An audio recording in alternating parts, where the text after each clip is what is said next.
Alright guys, in this video I'm going to show you how I scaled my previous company, Closing Mastery, at $500,000 a month.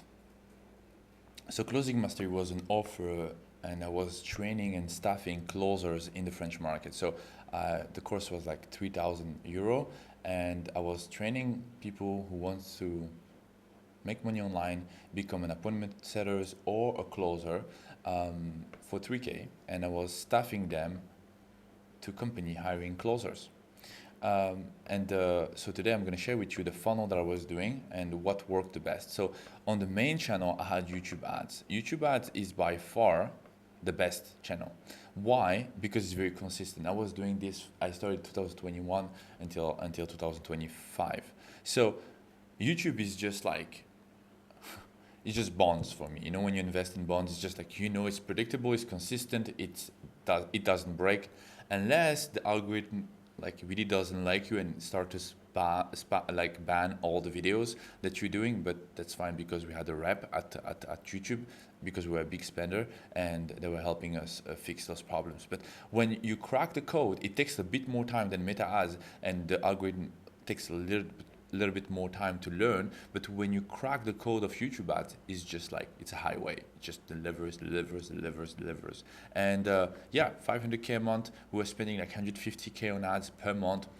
It's a good ROAS on cash collected, 500K cash collected. So why was I using YouTube ads and how I was using Meta ads? So I was using YouTube ads for my main VSL, because I want predictability in my business.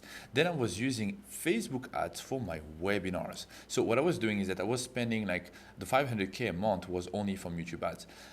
Then I had additional revenue from webinars, and webinars I was doing like once every quarter, or sometimes at the end, one every month. So I had this normal funnel that was just consistently and predictably delivering result, those 500K a month. And on top of that, whenever we wanted to make more revenue, which means all the time, we had this webinar. And this webinar was Meta ads and TikTok ads. Meta plus TikTok.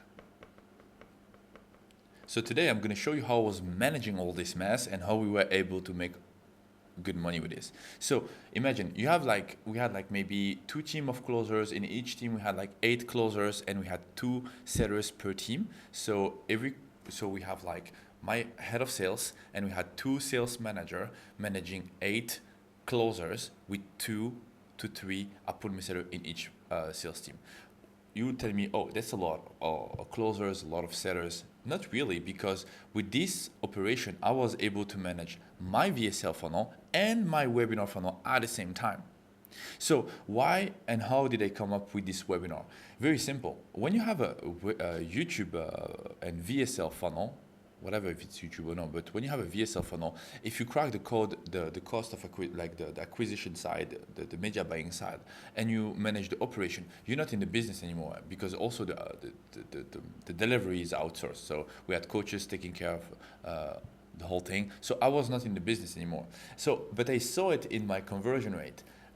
In my sales team, like the conversion rate was going lower and lower and lower. So I was like, okay, what if we could retarget all of those YouTube viewers to a webinar where they could meet me?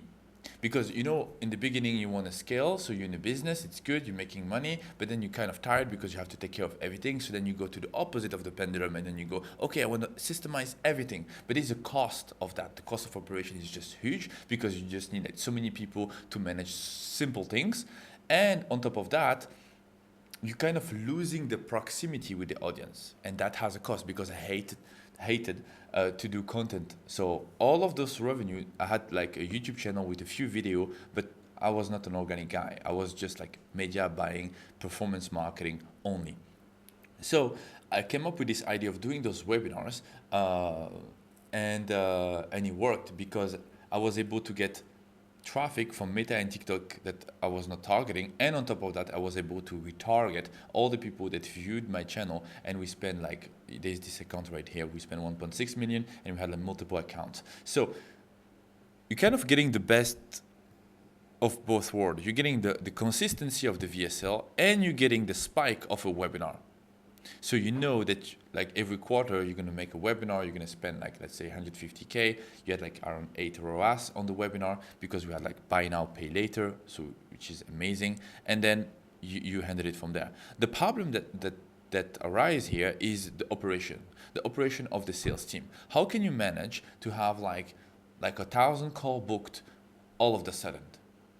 So when you send traffic to VSL, people are booking call incrementally, and it's fine because you can then it's like supply and demand. You have people who book a call, and then you have closer who can take those calls. Easy. But whenever you have a webinar and you have like a big spike, it causes a lot of problem, especially in terms of tracking, especially in terms of resource allocation, basically, and making sure that because the closers they are like they want to make money, but if they see that there is an unlimited amount of deal flow, they just don't care anymore. So which is why you then need to do lead routing and being able to kind of like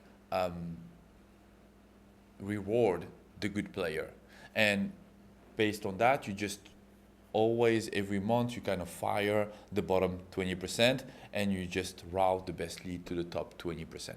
And just like that, you're able to align the whole company, the whole operation towards who is closing the most, who is following the SOP, and who is performing the most. So if you are selling a high ticket course, or if you have a high ticket funnel, I'll highly suggest you on top of your organic funnel to have like a VSL funnel that you pump with YouTube ads, and I'll solely keep Meta ads and TikTok ads for the webinars. And webinars, you can use Webinar Jam.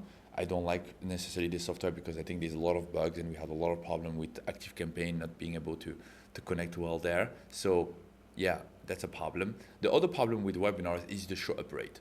So if you're below 40% of show up rate on your webinar, it's not gonna work because you're gonna get the $6, $5 per lead. Then if the cost per lead showing up on the webinar is gonna be what? It's gonna be $25. And I was converting 80% of the leads who were live on the webinar in a book a call. And because I had iClosed who were capturing all the leads who are not able to book a call because you have like so much traffic trying to rush and book their call. So imagine if you don't have 45%, 40% show up rate on your webinar, if you send all this traffic to a Calendly where the one who are not able to book a call just bounce, and you're not able to dequeue the leads, then it's just an absolute nightmare and the equation doesn't make sense and there is no way you can be profitable.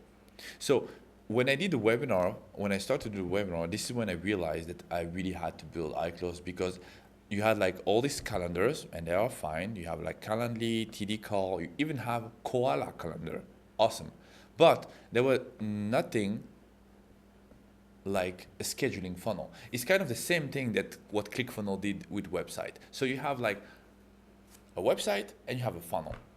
And this is what I saw. I was like, there's nothing that allows me to maximize the profit whenever I'm sending traffic, mass traffic, or even low traffic to my funnel.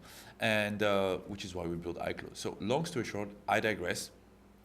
If you want to scale predictably, you need one channel that is allowing you to get consistent and predictable result, and that's just gonna pay for your expenses and make money. And then you need another funnel which make you rich on top of that. Because if you want to do like 500K plus a month, you need to have operation, and you cannot like have so many other initiatives. So my strategy was having a normal funnel that I make like 2, 3, 4, 500K a month, and then kind of have like another initiative, which is the webinar that uses the resources that I built for my first funnel, and this funnel was making me a lot of money. So webinar funnel are good if you already have a consistent lead flow with YouTube ads. That's my opinion. If you have any question, let me know in the comments.